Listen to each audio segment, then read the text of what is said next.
ඇත්තටම බොහොමත්ම සන්තෝසයි. පාසලේ දරුවන් බද්දුල ධර්මදූත විද්‍යාලය කියන්නේ ඌව පළාතේ තියෙන විශාලතම පිරිමි විද්‍යාලය. ඒ වගේම ලොකු ඉතිහාසයක් තියෙන විද්‍යාලයක් අවුරුදු 136ක විතර. එතකොට ක්‍රීඩාව සම්බන්ධයෙන්ුත් ප්‍රමුඛතම පාසලක්. ලංකාවේ ඉතිහාසය ගත්තාම හැම අවුරුද්දෙම ඉතිහාසයේ පුරාවට පාපන්දු කණ්ඩායමේ ජාතික කණ්ඩායමේ නියෝජිතයෝ කීප දෙනෙක් හිටියා, හොකී කණ්ඩායමේ නියෝජිතයෝ කීප දෙනෙක් හිටියා, ශ්‍රී ලංකා කණ්ඩායම. මෙහෙම තිබිච්ච පාසලක්. නමුත් ක්‍රීඩා පිටියක් තිබුණේ නැහැ. එතකොට ළඟ තිබෙන වින්සන් ඩයිස් ක්‍රීඩාංගණයට පාපන්දු ක්‍රීඩාංගණයට තමයි අපේ දරුවෝ ගෙනියන්න උනේ.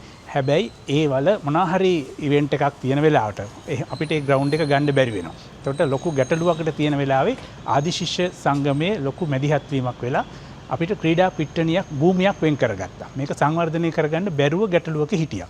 මේ වෙලාවේ අපේ නියෝජ්‍ය ඇමතිතුමා දිනිදු සමන් හෙන්නායක මැතිතුමත් අපේ විද්‍යාලෙම ආදි ශිෂ්‍ය නියෝජ්‍ය නගරාධිපති සුජීව පීරිස් මැතිතුමත් මේකට මූලික වුණා. ආදි ශිෂ්‍ය සංගමයත් එක්ක එකතු වෙලා ක්‍රීඩා අමාත්‍යාංශයේ ප්‍රතිපාදන යටතේ මම හිතන්නේ ලංකාවේ පාසලකට ලැබිච්ච ලොකුම මුදලක් වෙන්නේ නැති මිලියන 76කට අධික මුදලක් මේ සඳහා වෙන් කරලා තියෙනවා. ඒ වගේම බොහොම සන්තෝෂයි කඩිනම් සංවර්ධන ව්‍යාපෘතියක් හැටියට මේ වසර තුලම මේක අවසන් කරන්න බලාපොරොත්තු වෙනවා. ඉතින් පාසලක් හැටියට දෙමව්පියෝ ආදි ශිෂ්‍යයෝ හැටියට මේ පාසලේ දරුවෝ වෙනුවෙන් කරපු ලොකුම සත්කාරයක් හැටියට අපි දකිනවා. ඒ වගේම ධර්මදූත විද්‍යාලයේ මේ ලැබිච්ච ප්‍රතිලාභය හරහා ජාතික මට්ටමට ක්‍රීඩකයන් බිහි කරන මේ දැනට බිහි කරනවා වගේම මීට වඩා ඊට වැඩි ප්‍රමාණයක් ක්‍රීඩකයෝ බිහි කරන්න පුළුවන් පාසලක් බවට පත් වෙයි මේක. ඉතින් බොහොමත්ම ස්තුතිවන්ත වෙනවා නැවත වතාවක් නියෝජ්‍ය ඇමතිතුමාට.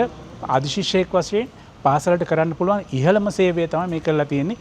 මිලියන 76ක වගේ දැවැන්ත මුදලක් පාසලේ ක්‍රීඩා පිටිය සඳහා වෙන් කරලා දීම සම්බන්ධයෙන්. බොහොම ස්තුතියි.